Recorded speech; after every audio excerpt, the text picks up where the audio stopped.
మీడియాపై సినీ నటుడు మోహన్ బాబు చేసిన దాడికి నిరసనగా కుకట్పల్లి జర్నలిస్టులు ఆందోళన చేపట్టారు. మేడ్చల్ జిల్లా జర్నలిస్టు సంఘాల ఆధ్వర్యంలో కేపీహెచ్బీ గాంధీ విగ్రహం వద్ద నిరసన చేపట్టారు. ఆ తర్వాత మోహన్ బాబుపై కేపీహెచ్బీ పోలీస్ స్టేషన్లో ఫిర్యాదు చేశారు. మీడియా స్వేచ్ఛకు భంగం కలిగిస్తూ మీడియా ప్రతినిధులపై దాడికి పాల్పడిన సినీ నటుడు మోహన్ బాబుపై కఠినమైన చర్యలు తీసుకోవాలని మేడ్చల్ జిల్లా టీడబ్ల్యూసీ అధ్యక్షులు గడ్డమీది బాలరాజు తెలిపారు.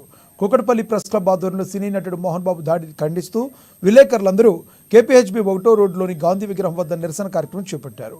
ఈ కార్యక్రమానికి ముఖ్య అతిథిగా మేడ్చల్ జిల్లా అధ్యక్షులు గడ్డమీది బాలరాజు పాల్గొని గాంధీ విగ్రహానికి పూలమాలలు వేసి నివాళులర్పించారు.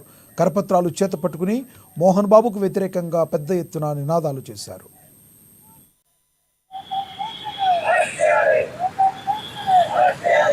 నిన్న జరిగిన రాష్ట్రంలో జరిగిన సంఘటనలు మనం తెలంగాణ రాష్ట్ర వర్కింగ్ జర్నలిస్టుల సంఘం తీవ్రంగా ఖండిస్తుంది. మోహన్ బాబు కుటుంబంలో జరిగినటువంటి వాళ్ళ సమస్యను మీడియా పరంగా ఎత్తి చూపే క్రమంలో మీడియా మీద దాడి చేయడం అనేది దుర్మార్గమైనటువంటి చర్య. ఇది మోహన్ బాబు కావాలనే మీడియా మీద దాడి చేసినట్టుగా మేము భావిస్తున్నాం. వెంటనే మోహన్ బాబును అరెస్ట్ చేయాలి. మోహన్ బాబును అరెస్ట్ చేసి కఠినంగా శిక్షించాలని చెప్పేసి ఈ సందర్భంగా తెలంగాణ రాష్ట్ర వర్కింగ్ జర్నలిస్టుల సంఘం తరఫున మేము డిమాండ్ చేస్తున్నాం. భవిష్యత్తులో కూడా మీడియా మీద ఇలాంటి సంఘటనలు జరగకుండా, దాడులకు పాల్పడకుండా ఉండాలంటే రాష్ట్ర ప్రభుత్వం కఠినంగా వివరించాల్సిన అవసరం ఉంది. ఎందుకంటే తరచుగా ఇలాంటి సంఘటనలు జరుగుతూనే ఉన్నాయి. అయినా ఎక్కడ కూడా చట్టపరంగా చర్యలు తీసుకునే దాఖలాలు లేకపోవడం వల్లనే రెచ్చిపోతున్నారు.